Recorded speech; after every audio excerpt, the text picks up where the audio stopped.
Hi, I'm Thad Russell for Reason TV. We're here today with Robert Scheer in our Los Angeles studios. Over the last 50 years, very few people have been more powerful or principled voices in American journalism than Robert Scheer.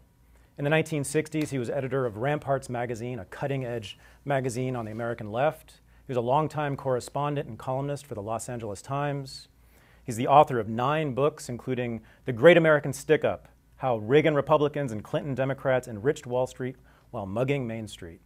He's also professor of communications at USC Annenberg School of Communications, and he's the editor-in-chief of the online news magazine truthdig.com, which has won several awards. Thanks for joining us, Bob.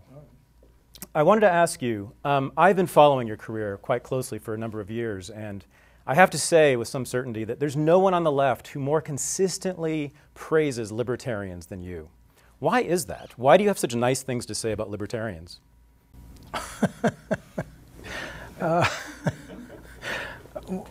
Well, let me start on a different tack, okay? No, I think you could have strong views, you can come to conclusions, as I have, you can advocate certain positions and still attempt to be fair and objective. I think it's possible to do that. And I deny the notion that it's only people who are deliberately on something called the center who are capable of being objective, changing their position, challenging themselves, and so forth. And I've been associated with positions that later I felt were really wrong. I've made mistakes. And my first encounter, I guess, with libertarians came in the City College cafeteria when I'd hear all about Mises and Hayek and all this stuff, and I guess Ayn Rand. And there were alcoves. There was the Trotskyist alcove, and there was the, I don't know if they were called libertarians. Were you in such an alcove? Yeah, the NYU Law School. Oh, there you go. Did they eat different things? They had different diets? No, and actually it was a very lively atmosphere. I loved it. And, and people challenged, and so forth. And so, I don't know, I never had the view that libertarians were outside the reasonable debate. I think, and my only concern is if people who call themselves libertarian are consistent. And so when Ron Paul or Rand Paul, those are the two libertarians I've gotten in trouble with. Somehow on my Wikipedia page, I'm a big supporter of Rand Paul because I dared to suggest he'd be preferable to the Democratic hack that he was running against, who didn't offer anything. And yes, I've had kind things to say about Ron and Rand Paul because they're consistent on the question of the Federal Reserve and crony capitalism, bailing out the banks. I think they're very good. They're very good on foreign policy, generally, a consistent view on foreign policy, belief in self-determination. I think they're consistent with the founders who did want to avoid foreign entanglements and so forth. I still believe in public education, however. I believe in leveling. I believe in leveling the playing field. So I just don't have some kind of blind prejudice. I wrote a column today in which I had some kind things to say about John McCain, who I've criticized and praised. So I think it is possible to be a leftist journalist and yet try to, to be objective and call it as you see it. So in the 1960s, when you were editing Ramparts magazine, you published Murray Rothbard and Carl Oglesby, who were at the time engaged in a project to bring together the New Left and the old, what they called the Old Right, which became known as libertarians. They had limited success in doing so, but they did manage to coalesce with people like Students for a Democratic Society around the war and around civil liberties. Is that possible today, and what are the potential problems? I don't know. I'm not a good political organizer, and I'm not good at predicting, who's going to win. And again, at Ramparts, we weren't a leftist publication. We started as a Catholic literary quarterly. We were influenced by Pope John. We cared about the farm workers and Chavez. And I was the first non-Catholic in the door, certainly the first Jew in the door. And it was never an ideological publication. I think the most controversial thing I did at Ramparts in this regard is I had some kind things to say about Ronald Reagan. And I interviewed Ronald Reagan when he was running for governor. And I said at that time, we had an editorial in which I said Pat Brown had exhausted his ideology or his approach, the whole big government, big spending, and so forth, which was actually quite supportive, favorable to big business, bring the highways and the water to Southern California and so forth. And I thought that Ronald Reagan did represent an alternative view. I wasn't going to embrace him. I certainly was disappointed about his gassing students in Berkeley, and I got gassed myself. So I have my criticism of Reagan, but and then when he ran for president, I ended up having a lot of time with Reagan, I think more than any other journalist. We got along quite well. So I don't know about bringing them together. Let's cut to the chase. What are the real issues, okay? What's the problem I have with libertarians, all right? I believe, yes, if we lived in the world that Jefferson was describing, and we were basically stakeholders, and we were all white, and male, and we had a stake, some kind of farm, and if government were small, most decisions were local, not some big federal, and we avoided empire and favored republic, because that's, to my mind, the main contradiction. Yes, I think that's the ideal society, and in that society you wouldn't need much government, much of a role for government. We would pretty much start from an equal place. We would succeed by dint of our work and our sweat. We could comprehend the issues. And yes, I think a notion of very severely limited government intrusion, respect for the Fourth Amendment, which is being ignored now, even the right to bear arms if you know how to use them and you're on your farm, all of that would make sense. We don't live in that world. We live in a world of concentrated economic power, of incredible manipulation. The free press that they enshrine, anyone could have one. You could have the penny press. You put up a wall poster. The Declaration of Independence was a wall poster that you could put up. Well, we don't live in that world. I mean, we live in a world of concentrated wealth and manipulation. And so then you have to talk about making it somewhat more equal in order for democracy to have a chance. And that's really our argument. A few weeks ago, I heard you on the radio railing against liberals in the Democratic Party who were apologizing for NSA surveillance. And you, in the same sentence, I think, praised Rand Paul for taking the right position on that. What is it about liberals and much of the left today that makes them apologists for state power? Well, people do stupid things on all points of the political spectrum, right, and have stupid positions. For instance, if you want to take the left, and after all, I was part of the left that was critical of Cold War liberalism, and we had our issues with Kennedy and even with Schlesinger, Arthur Schlesinger, and so forth. I think the stupidity on the left that I was associated with was we were for the Davids against the Goliaths, and some of those Davids turned out to be terrible and totalitarian and vicious, and maybe we were, some of us, not all of us, because there was a strong anti-communist left, there was a strong, left committed to individual freedom and against any kind of totalitarian impulse. But I would say the errors of the left pretty much had to do with, okay, they're the underdog, maybe they have to organize in that way until they can get started. I think in terms of the liberal position, what happened to liberals in this country is they got freaked out by McCarthyism, they got co-opted by power, careerism trumped principle, surviving, and let's take a cutting issue, the Cold War. Okay, if you look back at the Cold War, future historians say, what the hell was that about? It was a great liberal cause, okay, for one thing. Yeah, right. But there was a construction there that any intelligent person had to know was absurd, right? The international communist conspiracy and its timetable for the takeover of the world. Well, there weren't two communist countries in the world that could get along with each other. I mean, the Sino-Soviet dispute went back to the 20s. Tito broke away. I mean, you just looked at it. The only communists that got along were some communists were conquered by other communists, like in Eastern Europe, and they had to get along, and then the second they could get out from under them, they did it. So the construction that ideology was supreme, that there were some kind of textbooks you could read, and read Marx or something, and you could predict it, was all nonsense.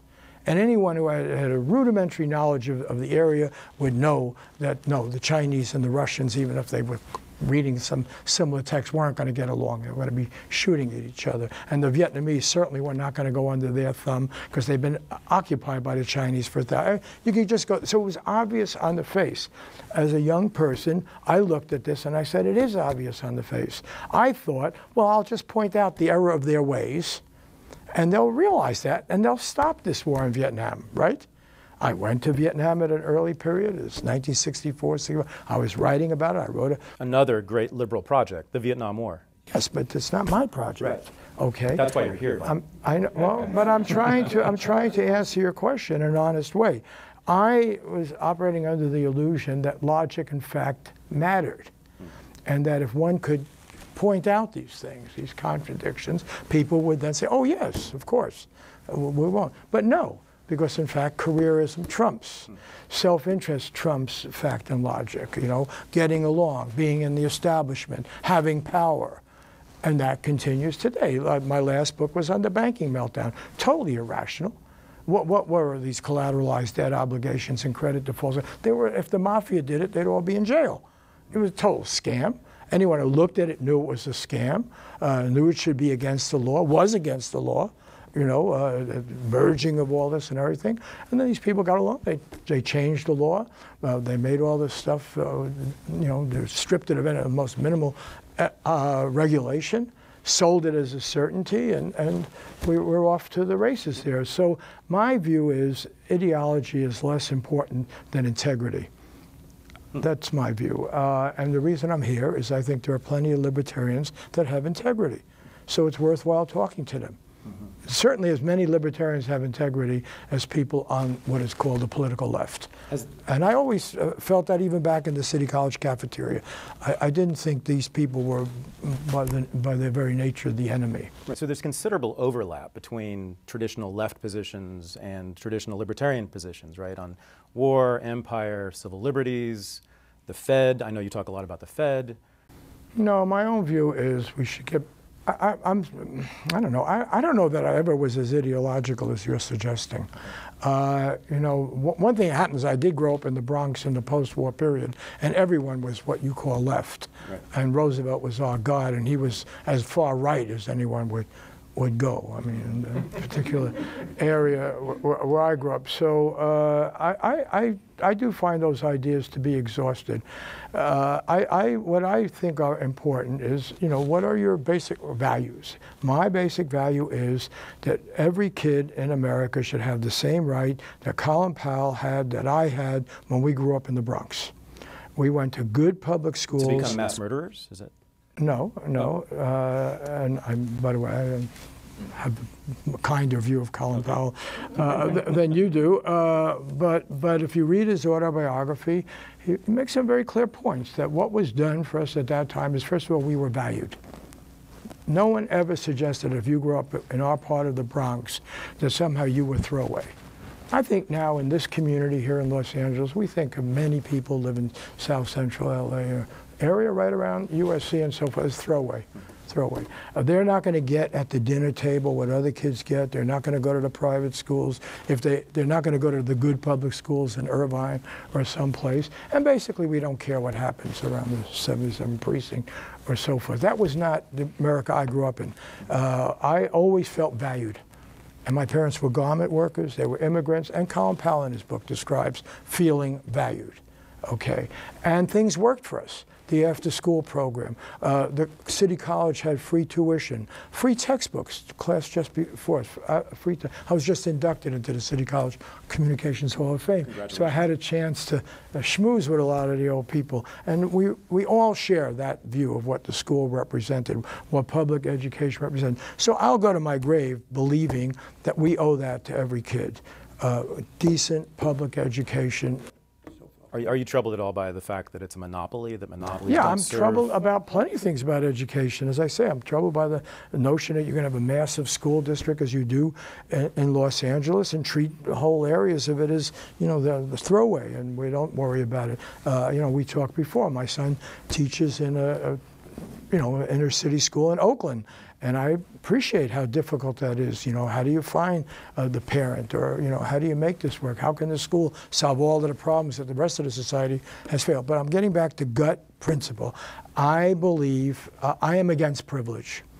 I am. I'm against inherited privilege. I'm against the stacked deck. I believe in the soul. Okay, if maybe this goes back to Rampart's Catholic thing. I believe that every human being is entitled to an opportunity to make the best of themselves, a real opportunity, and that involves state participation. By the way, if you're interested, I'm much more in favor of it being done locally. I think the states should be more of an experimental incubator. Now that we've gotten rid of segregation as a state issue, I am all for experimenting on many issues on the state level. I think there was wisdom to the founders there. But in terms of defining my own view, yes, I think there should be equal opportunity. And by the way, internationally. And I don't think we should be messing around with people and distorting their history.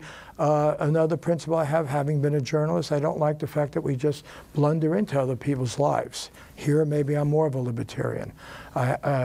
Yes, whether it's liberals or Democrats or Republicans or conservatives, this idea that you can just go bomb the heck out of people and that somehow is going to improve their life is, I think, extremely dangerous. So I'm much more, I don't consider myself an isolationist because, as Washington pointed out in his farewell address, he believes in liberal intercourse with people, believes in caring about them, believes in trade, exchange, and so forth. I'm not for closing the walls. But I do believe people have to design their own heavens and hell and make their own history. And I wrote a column today. I'm very much opposed to this idea that Muslims can elect somebody that they feel has good values to be the president of Egypt. Yes, I draw the line when he takes away the rights of others, if he would do that. But the idea you can just overthrow him because he happens to believe in a notion of God that you don't accept seems to me quite dangerous. I think gut feelings are very important, actually. And I'm unusual. I'm an academic, and I'm not supposed to think that, but I actually agree with you on that. And I think that a lot of people on the left actually have sort of a genuine affection for government. They actually really like government. There's something parental about the government in their minds. And I don't ever hear that coming from you, which is one of the things that's attractive about you for me. And I just sort of want to ask you, what's your visceral reaction to government itself? I never liked government, you know. Good man. Well, no, I mean, I'll tell you why. First of all, I don't have to go back to my childhood. I've traveled in totalitarian countries. Okay, I've experienced, and of the left or the right, you know. Quite early on, I tried to find my mother's area in Lithuania, and it was off limits in tourist tour, and the only way I could stay at that time in Vilna was to pretend to be drunk. Well, I didn't pretend, I actually got drunk, and I ended up being in the drunk tank and all that. This was, I think, 63 or something, 62. And, you know, and I've been in a few jails. I was in Algeria, I was in Mexico. You know, I've run afoul of people, and in this country, by the way, it's no pleasure. When Ronald Reagan, my big buddy, was governor, I ended up in Santa Rita jail for a night, and that was not pleasant. My parents too. Okay, all right. So, you know, I never liked authority, and the Bronx authority were these Irish cops. They were quite brutal. I didn't think they were so wonderful. I didn't think the authority of the mafia was so wonderful either, but at least they had better music and prettier women. But I never liked arbitrary power. I never did. And I resented, first of all, you know, I was in the new left. I didn't like the old left. I mean, I was a beatnik. You know, I'm an older guy. I'm 77. I mean, I worked at City Lights Books for 3 years. I loved, you know, the rebellion of the beatniks, and I loved their whole idea of not trusting any authority. That's never been my issue. I'm afraid of you know, unquestioned authority. By the way, I believe in limited government. That is what makes you so interesting and unusual, especially on the American left, where so many now are praising government or excusing government for spying on us, for going to war unnecessarily. I want to stop right there. I want to thank Robert Scheer for joining us today. For Reason TV, I'm Thad Russell.